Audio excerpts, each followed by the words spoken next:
Hello बच्चों, welcome to my YouTube channel. Last class पर अपन लोगों ने एक कैटेगरी स्टार्ट की थी जो कि मैंने बताया था कि जी मेंस और एडवांस में जो बहुत ज़्यादा फ्रीक्वेंट जो कैटेगरी रिपीट होती है, क्वेश्चंस की कैटेगरी रिपीट होती हैं, उस टाइप की कैटेगरी को हम लोग स्टार्ट किया था। तो फर्स्ट कैटेगरी मैंने बताई थी, उसी को आज हम लोग स्टार्ट करेंगे सेकेंड कैटेगरी।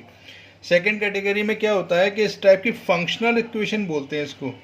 तो फंक्शनल इक्वेशन में कुछ क्वेश्चंस जो स्टैंडर्ड फंक्शन बेस्ड होते हैं, इसमें ज़्यादातर क्वेश्चंस आते हैं और ये मोस्टली बहुत ज़्यादा रिपीट होते हैं। तो इस टाइप की कैटेगरीज में ये 4 स्टैंडर्ड फंक्शंस जो बनते हैं, ये तुम लोगों को बस दिमाग में रखना है कि इसको डायरेक्ट तुम लोगों को यूज़ करना है और इस पर बेस्ड क्वेश्चन तुम्हें बहुत देखने को मिलेंगे। जैसे पहली कैटेगरी में जो फंक्शन बनता है वो f x plus y equals to F x plus f y दिया हो, तो फंक्शन किस टाइप का होगा, f x equals to k x. ये बहुत इजीली प्रूव हो जाते हैं, लेकिन इतना टाइम लंबा वीडियो हो जाएगा, इसलिए मैं इसको नहीं लूँगा। डायरेक्ट तुम लोगों को दिमाग में रखना है, वैसे भी तुम लोगों को इसको दिमाग में रखना है, वहाँ प्रूव करने का कोई टाइम नहीं होता। सेकंड में क्या दिया हुआ है कि F x plus y equals to F x into F y, अगर डॉट इंटू में दिया है, प्लस प्लस की कैटेगरी दी है तो फंक्शन होगा के एक्स, प्लस और इनटू का कॉम्बिनेशन है तो एफ एक्स फंक्शन होगा a to the power x type का, इनटू और प्लस का कॉम्बिनेशन होगा तो ये फंक्शन बनेगा के लॉग एक्स और F x equals to zero. ये बहुत कम यूज़ होता है, जनरली हम लोग के लॉग एक्स यूज़ करेंगे। एल एन एक्स मतलब एल एन का मतलब बेस क्या हो गया, ई, अपने आप वेल डिफाइंड हो गया। और अगर इंटू इंटू यू होगा तो F x equals to x n x to the power n type का फंक्शन बनेगा। तो ध्यान रखना है प्लस इंटू प्लस प्लस वाले प्लस प्लस वाले कॉम्बिनेशन, इंटू इंटू वाले combination, plus into into plus. ये तुम लोगों को तुम लोग परमुटेशन कॉम्बिनेशन वैसे भी जानते हो तो एडजस्ट कर लो। तो वैसे भी दो ही साइन सिंबल दिख रहे हैं, एक प्लस है और एक इंटू है, तो इनके जितने भी कॉम्बिनेशन बनते हैं उनको बना लो, तो तुम्हें यही कॉम्बिनेशन बनते दिखेंगे, प्लस प्लस वाला, एक इंटू इंटू वाला, एक प्लस इंटू वाला और एक इंटू प्लस वाला। तो इस टाइप के 4 फंक्शंस हमारे सामने आएंगे। इस टाइप की कैटेगरी को यूज़ करना है और यही 4 फंक्शन को डायरेक्ट यूज़ करके क्वेश्चन को करना है। इसमें जो पहला क्वेश्चन आया था, देखो जरा इसमें कैसे आया है कि let f such that R to R be a function which satisfy this function. अब देखो प्लस प्लस वाली कैटेगरी दी है, यानी ये फंक्शन पहला वाला दिया हुआ है, तो फंक्शन का टाइप कौन सा हो गया, हमारे दिमाग में तुरंत आना चाहिए, हमें क्या क्लिक करना चाहिए कि फंक्शन का टाइप क्या रहेगा, F x equals to k x, because यहाँ पर जो फंक्शन दिया हुआ है वो प्लस और प्लस वाला दिया हुआ है। तो हमारे दिमाग में तुरंत आना चाहिए कैटेगरी कि F x equals to k x category का फंक्शन रहेगा। अब इसके आगे मैं बढ़ता हूँ। If f one equals to 2 and g n equals to, ये दिया हुआ है summation of f k where k is equals to 1 to n-1 तक जाना है, n belongs to n, then the value of, हमें क्या निकालना है, n for which g n equals to 20। दो इन्फॉर्मेशन हमें दी हैं, बल्कि 3 दी हैं। 3 इन्फॉर्मेशन को यूज़ करके हमें इसकी n की वैल्यू निकालनी है। तो किस तरीके से यूज़ करेंगे, मुझे फंक्शन तो मिल ही गया है, फंक्शन मेरा होगा f x equals to k x category का। तो मैं सबसे पहले क्या यूज़ करूँगा कि मैं डायरेक्ट यूज़ करूँगा कि अगर f x plus y equals to F x plus f y हो, तो दिस इम्प्लाइज फंक्शन किस टाइप का होता है, के एक्स टाइप का। एक चीज़ तो ये कंफर्म है। चलो, तो अब हम इसको इन्फॉर्मेशन का यूज़ करेंगे। तो हमारे सामने सबसे पहले तो एक चीज़ क्लियर दिख रही है मुझे कि यहाँ पर पहली इन्फॉर्मेशन दी है एफ वन इक्वल्स टू 2। तो अगर मैं यहाँ पर x की जगह पर 1 रखता हूँ, तो यहाँ पर ये f one equals to x की जगह पर मैंने कितना रखा हुआ है, 1 रखा हुआ है। इसका मतलब अगर मैं x की जगह पर यहाँ पर 1 रखूँ तो ये हो जाएगा k इंटू 1। एफ वन की वैल्यू कितनी है, 2। दिस इम्प्लाइज के की वैल्यू कितनी आ गई मेरी, 2। एक चीज़ तो कंफर्म हो गई, के की वैल्यू मुझे मिल गई। अब यानी कि मुझे फंक्शन मिल गया, तो मेरा फंक्शन किस टाइप का होगा, तो फंक्शन मेरा होगा, के की वैल्यू यहाँ पुट कर दो तो मेरा 2x टाइप का फंक्शन बन जाएगा। एक चीज़ क्लियर हो गई, फंक्शन मुझे मिल चुका है। अब हम आगे बढ़ेंगे। अब मुझे यूज़ करना है सेकेंड जो इन्फॉर्मेशन दी है वो जी एन इक्वल्स टू दिया हुआ है, तो जी एन का यूज़ करके हम इस इन्फॉर्मेशन का यूज़ करेंगे। तो जी एन इक्वल्स टू दिया हुआ है मुझे समेशन ऑफ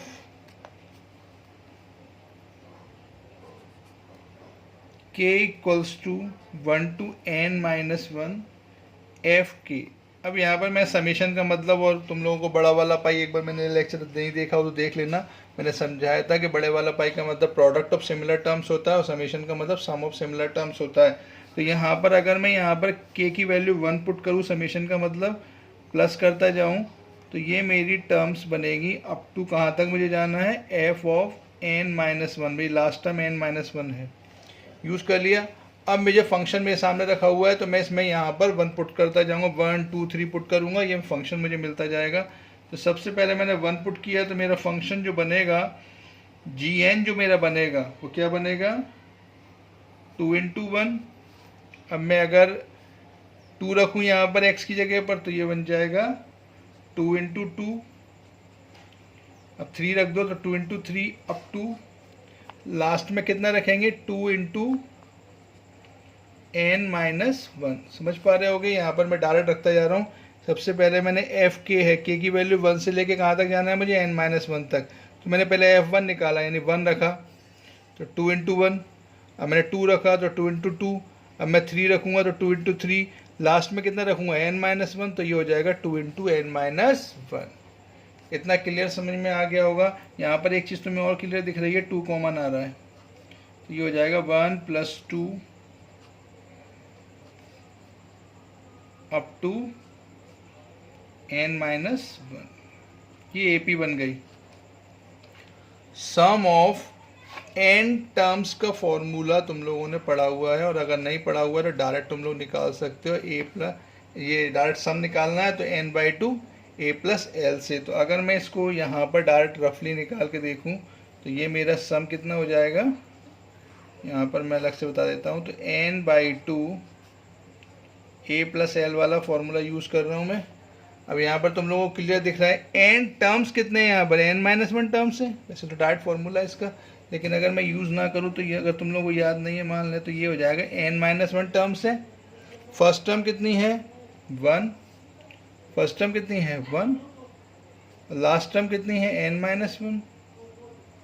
1 से 1 कट हो गया यानी ये आ गया n × n-1/2। This is the final मेरा बन गया टर्म जी। तो अब बस इसका सम आ गया तो इसका क्वेश्चन का देखो क्या बनेगा। तो ये बन जाएगा gn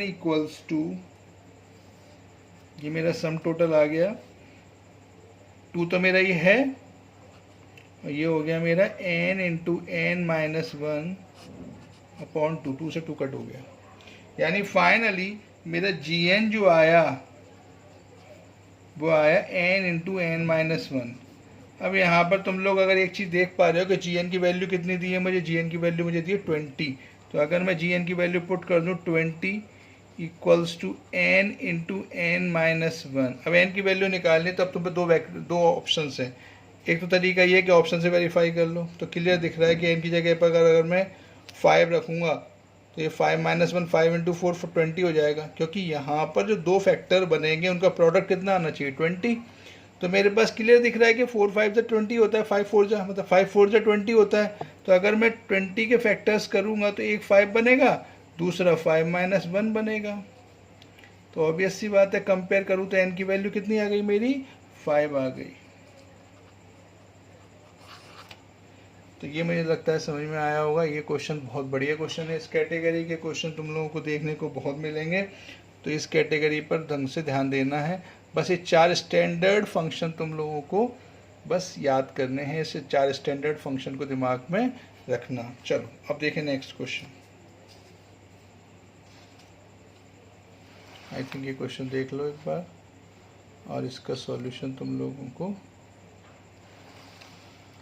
4 ये फंक्शन स्टैंडर्ड और इसके सॉल्यूशन, ठीक है, समझ गए होगे। कोई दिक्कत आए तो मुझे एक बार फिर से कमेंट कर सकते हो। चलो अब नेक्स्ट देखते हैं इसी कैटेगरी में। नेक्स्ट क्वेश्चन क्या बनता है। अगर मैं इसी क्वेश्चन को कैटेगरी को देखें फिर से, तो यहाँ पर मेरे सामने 2 क्वेश्चन मुझे दिख रहे हैं। पहला क्वेश्चन है इफ f(x + y)। अब यहाँ पर एक चीज़ क्लियर दिख रही है कि यहाँ पर एक प्लस वाला कॉम्बिनेशन इंटू से दिया हुआ है, तो प्लस इंटू दिया हुआ है। तो यहाँ पर एंड एक इन्फॉर्मेशन ये दी है, तो वो कह रहा है where n is the set of all natural number then the value of f4/f2 निकालना है। तो एक चीज़ तो क्लियर है कि मैंने जैसे कि देखा यहाँ से कि f x plus y equals to F x into F y. Then मेरे दिमाग में एक चीज़ तो तुरंत आ गई कि मेरा फंक्शन का टाइप क्या होगा। मैंने अभी तुम लोगों को समझाया था कि जब भी इस टाइप की कैटेगरी हो तो तुम लोगों को ध्यान रखना है कि यहाँ से तुम लोग तुरंत देख पाओगे कि अगर ये वाला फंक्शन की कैटेगरी है, ये सेकंड कैटेगरी है, तो फंक्शन बनेगा a to the power x type का। तो यहाँ से एक चीज़ तो क्लियर हो गया मेरे दिमाग में कि तुरंत आया कि मेरे पास एफ एक्स जो बनेगा वो a to the power x type का बनेगा। एक चीज़ तो क्लियर हो गई। चल अब आगे बात करें। दूसरी इंफॉर्मेशन उसने क्या दी है कि summation of x equals to 1 to infinity f x equals to उसने मुझे दिया है 2। अब मैं यहाँ पर इस यूज़ करूँगा इसका। तो मैंने तुम लोगों को समीशन का मतलब भी बताया था कि प्लस होता है, तो यहाँ पर सम ऑफ सिमिलर टर्म्स। तो मैं यहाँ पर पहले 1 पुट कर रहा हूँ, फिर 2 पुट कर रहा हूँ। अब टू मुझे कहाँ तक जाना है, 3 पुट कर दो। अब टू मुझे जाना है इन्फिनिटी तक, और ये फाइनली मुझे सम दिया है 2। ये समझ में आ गया होगा। सम ऑफ सिमिलर टर्म मैंने पहले 1 पुट किया x की जगह पर, तो f1 बना। अब 2 पुट किया, समीशन का मतलब प्लस। अब 2 पुट किया, फिर 3 पुट किया। अब 2 कहाँ तक जाना है मुझे, इन्फिनिटी तक। और यहाँ पर एक चीज़ जो और दी है वो उसकी वैल्यू दी है फाइनल, वो दी है 2। सम ऑफ सिमिलर टर्म्स। तो मैंने यहाँ पर एफ एक्स मुझे पता है क्या है, मेरा एफ एक्स है मेरा ए टू द पावर एक्स। तो मैं यहाँ पर सबसे पहले f1 निकालूंगा, यानी 1 पुट करूँगा, तो मेरा ये बन जाएगा ए टू द पावर 1। अगर मैं यहाँ पर 2 रखूँगा तो ये बन जाएगा a to the power 2 f2। x की जगह पर 2 रख दो तो ए टू द पावर x है ना, तो यहाँ से a2 फिर a3 अब 2 अब कहाँ तक जा रहा है, इन्फिनिटी तक। फाइनली ये मुझे मिल रहा है टर्म। अब तुम लोगों को पता होना चाहिए एक इन्फॉर्मेशन और additional information, sum of infinite terms क्या होता है तुम लोगों को पता होना चाहिए। सम ऑफ इनफाइनाइट टर्म्स होता है a upon 1 minus r GP में। इनफाइनाइट टर्म्स का सम तो जीपी में ही होता है, तो जीपी में a अपॉन 1 माइनस आर होता है। तो ये तुम्हें पता है जीपी बन रही है, इसकी इनफाइनाइट टर्म्स है, तो इसका सम होगा a अपॉन 1 माइनस आर, यानी a मतलब first term upon r means common ratio. Common ratio तुम लोगों का क्या बनेगा, a this equals to 2। Now simplify करो तो ये हो जाएगा a equals to 2 minus 2a, this implies 3a equals to 2, this implies a equals to 2 upon 3। I think ये भी चीज़ समझ में आ गई होगी, बहुत आसानी से चीज़ सिंपल है। तो यहाँ से a की वैल्यू निकाली। इसका मतलब एक चीज़ मुझे क्लियर हो गई कि मेरा फंक्शन जो है एफ एक्स, a की वैल्यू मैं यहाँ पर अगर रख दूँ तो ये बनेगा 2 अपॉन 3 की whole power x। This is the final function. और अगर ये चीज़ समझ में आ गई तो इस क्वेश्चन के बाजे बज गए। देखो क्या बनेगा, डायरेक्ट मुझे निकालना क्या है, f4 अपॉन f2। हमें ये फाइंड करना है।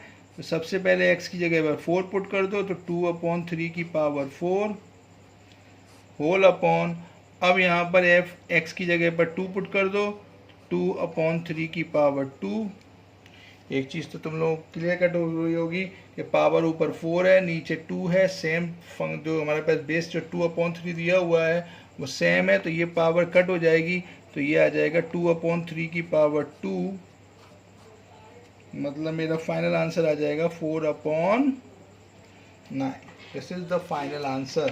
तो अगर ये क्वेश्चन समझ में आ रहा है, मुझे लगता है ये क्वेश्चन तुम लोगों को समझ में आना चाहिए। बहुत आसान क्वेश्चन है, और ये क्वेश्चन तुम लोगों को कैटेगरी तुम लोगों को दिमाग में होनी चाहिए। अब मैं बात करूँगा, ज़रा एक बार देख लो। अब मैं बात करूँगा थर्ड क्वेश्चन जो तुम लोगों को दिख रहा है सामने। थर्ड क्वेश्चन में क्या दिया हुआ है, मेरे सामने एक इन्फॉर्मेशन दी है। उन्होंने मुझसे कहा है कि suppose that a function satisfies f x plus y equals to F x into F y. Again वही क्वेश्चन, सेम कैटेगरी आ गई। तो मेरे सामने अगर ये सेम कैटेगरी आ गई तो एक चीज़ तो मुझे कंफर्म हो गई कि मेरे पास, क्वेश्चन नंबर 3 लिख दूँ मैं यहाँ पर, तो एक चीज़ तो कंफर्म हो गई कि अगर ये चीज़ है तो मेरा फंक्शन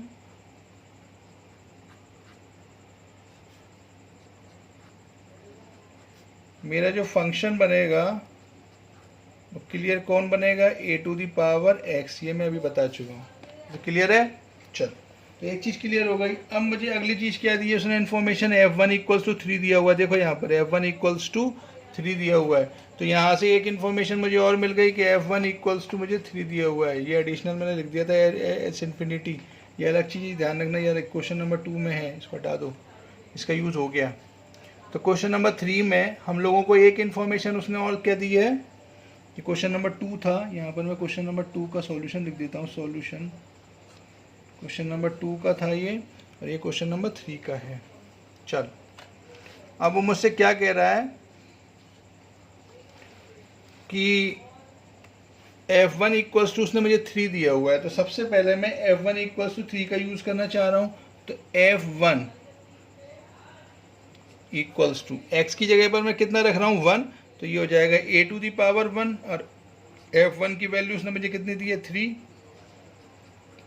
इसका मतलब a की वैल्यू मेरी 3 आ गई, और अगर a की वैल्यू मेरी 3 आ गई तो मुझे एक चीज़ कंफर्म हो गई कि मेरा फंक्शन कंफर्म हो गया, फंक्शन मेरा बन गया 3 टू दी पावर x। इतना समझ में आया होगा, इतना समझ में आया तो क्वेश्चन खत्म।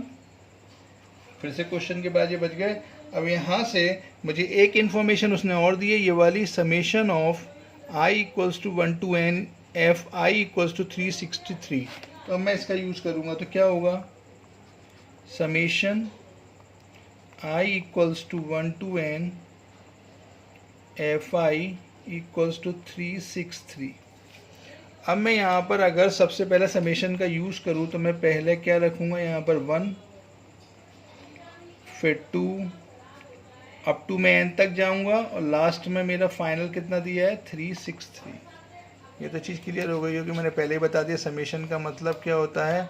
समेशन का मतलब होता है सम ऑफ सिमिलर टर्म्स, ठीक है। चलो, तो मैंने यहाँ पर 1 से लेके n तक जाना है, और इसका फाइनल जो वैल्यू दिया हुआ है मुझे 363 दिया हुआ है। तो अब मैं ज़रा 1 पुट कर रहा हूँ फंक्शन में, तो मैंने 3 की पावर, ये x की जगह पे कितना पुट कर रहा हूँ 1, तो मेरा फंक्शन कितना बनेगा 3 की पावर 1। अब 2 पुट कर रहा हूँ तो कितना बनेगा 3 की पावर 2। अब 2 मुझे कहाँ तक जाना है n तक, तो ये मैं n पुट करूँगा तो ये बन जाएगा 3 की पावर n। अगेन देखो तो मैं एक चीज़ क्लियर दिख रही होगी, ये जीपी बन रही है जीपी, लेकिन अब यहाँ पर जीपी में अंतर आ गया है। जीपी है सम ऑफ इनफाइनाइट टर्म्स नहीं है, अब ये sum of n terms of a GP है, where r is greater than 1। अब ये तुम लोगों को डायरेक्ट फार्मूले पता होना चाहिए। अगर डायरेक्ट फार्मूला मैं लिखूँ यहाँ पर, तो मैं साइड में एक तुम्हें लिख देता हूँ। यहाँ पर इसका जो फार्मूला बनेगा क्या होगा, इसका फॉर्मूला होता है Sn equals to a times r to the power n upon r minus 1, where r is greater than 1। ये फॉर्मूला तुम्हारा बनेगा, कब यूज़ होगा, where when r is greater than 1। इसी में लेस देन 1 होता है तो ये फॉर्मूला बस पलट जाता है, 1 minus r to the power n upon 1 minus r हो जाता है, तो उसमें कोई खास नहीं होता। तो ये तुम लोगों को बेसिक चीज़ तो वैसे तुम लोगों को पता ही होगी, जब तुम लोग प्रिपरेशन जब हम लोग करते हैं जी मेंस और एडवांस की, तो हमें बेसिक फार्मूलाज तो पहले ही पढ़ाए जाते हैं। तो ये बेसिक चीज़ें तो तुम लोगों को वैसे भी पता होनी चाहिए, 11th और 12th के 11th का कंसेप्ट है ये। तो बताओ sum of n terms of a GP क्या करेंगे, यहाँ पे r की वैल्यू 1 से बड़ी है बिकॉज 3 है r, तो ये 1 से बड़ी है तो मैं फॉर्मूला लगाऊंगा a times r to the power n, because n terms है, तो r to the power n minus 1 upon r minus 1 equals to हुआ 363। ये हो गया। तो अब तुम लोगों के पास देखो दो तरीके रहते हैं इस टाइप के क्वेश्चन को करने के। अब तुम लोग इसको ऑप्शन से वेरीफाई कर सकते हो, क्योंकि यहाँ पर मुझे n निकालना है, तो n निकालना है क्योंकि मुझे फाइनली n ही निकालना है यहाँ पर, तो n के लिए मेरे पास दो तरीके हैं, या तो मैं इसको ऑप्शन से वेरीफाई कर लूँ। अब चूँकि मैंने यहाँ पर ऑप्शन तुम लोगों को अभी नहीं दिए हुए हैं, तो लेकिन तुम लोग इस क्वेश्चन में अगर ऑप्शंस लिखोगे तो ये हो जाएगा 3, 4, 5 और 6। तो यहाँ पर तुम लोग इसको ऑप्शन से वेरीफाई कर सकते हो एक तरीका, एक डायरेक्ट सॉल्व कर सकते हो। तो मैं 3 से कट कर रहा हूँ इसको, तो ये हो जाएगा 1, 2, 1। एक चीज़ ये हो गई। चलो, अब मैंने क्या किया कि इसकी नेक्स्ट स्टेप में इसको ऐसे किया कि 3 to the power n minus 1 equals to 1 to 1, और ये 2 है इसका मल्टीप्लाई कर दो तो ये हो जाएगा 242। सही है। चलो अब नेक्स्ट स्टेप क्या होगी, 3 to the power n equals to 1 उधर शिफ्ट होगा तो ये हो जाएगा 243। अब यहाँ पर n की वैल्यू तभी निकल सकती है जब बेस सेम हो जाए। तो अगर मैं 243 को स्प्लिट करूँ यानी इसको फैक्टराइज करूँगा और 3 की पावर में लिखने की कोशिश करूँगा तो ऑब्वियस सी बात है ये कितना होता है, 3 की पावर 5 की इक्वलेंट होता है, 3 की पावर इक्वल होता है मतलब। तो यहाँ से मेरे पास 3 की पावर 5 तो सेम बेस पर पावर कंपेयर हो जाएंगी। तो this implies n equals to मेरे पास आ गया 5। This is the final answer. तो ये कैटेगरी के क्वेश्चन मुझे लगता है समझ में आए होंगे। मैं चाहूँगा कि तुम लोग ये 4 स्टैंडर्ड जो मैंने फंक्शन तुम लोगों को बताए थे, इन 4 स्टैंडर्ड फंक्शन को बहुत ढंग से प्रिपेयर करो। अगर ये 4 स्टैंडर्ड फंक्शन तुम लोगों ने ढंग से याद कर लिए तो इस कैटेगरी जो अक्सर जेईई मेंस में तो ये सॉलिड कैटेगरी है, तो ये आती है, ये तुम लोगों को कहीं भी दिक्कत नहीं आएगी। इस टाइप के क्वेश्चन तुम लोगों को एक दो चीज़ें समझनी है। तो समेशन पर काम करना है, समेशन तुम लोगों का परफेक्शन होना चाहिए। ज़्यादातर जीपी बनती है तो जीपी या फिर एपी बनेगी, तो एपी और जीपी 2-3 चीज़ें बस ध्यान रखनी है। तो एपी और जीपी 2 चीज़ें जो तुम्हारी परफेक्ट होनी चाहिए। थोड़ा बहुत बेस मतलब बहुत इनिशियल लेवल का वो भी चाहिए इसमें रिक्वायरमेंट, लेकिन जब हम जेईई मेंस और एडवांस की तैयारी करते हैं तो हम अच्छी खासी तैयारी करते हैं, लेकिन फिर भी या तो इनिशियल लेवल का चाहिए। दूसरा, ये 4 तरीके की कैटेगरी के फंक्शन तुम लोगों को दिमाग में होने चाहिए और एक समेशन पर तुम लोगों को काम करना है। समेशन में कोई दिक्कत नहीं आनी चाहिए। तो अगर ये तुम लोग कर पाए तो मैं समझता हूँ कि तुम लोगों को कोई भी दिक्कत इस कैटेगरी में नहीं आएगी। इस टाइप के क्वेश्चंस और कोई दिक्कत आया तो मुझसे तुम लोग पूछ सकते हो। और इस अब नेक्स्ट कैटेगरी के क्वेश्चन मैं अब तुम लोगों को नेक्स्ट लेक्चर पर बताऊंगा। तो इसको प्रिपेयर करो, देखो, समझो। कोई दिक्कत आया तो मुझे कमेंट में बता देना कि क्या प्रॉब्लम आ रही है। Thanks for watching. धन्यवाद।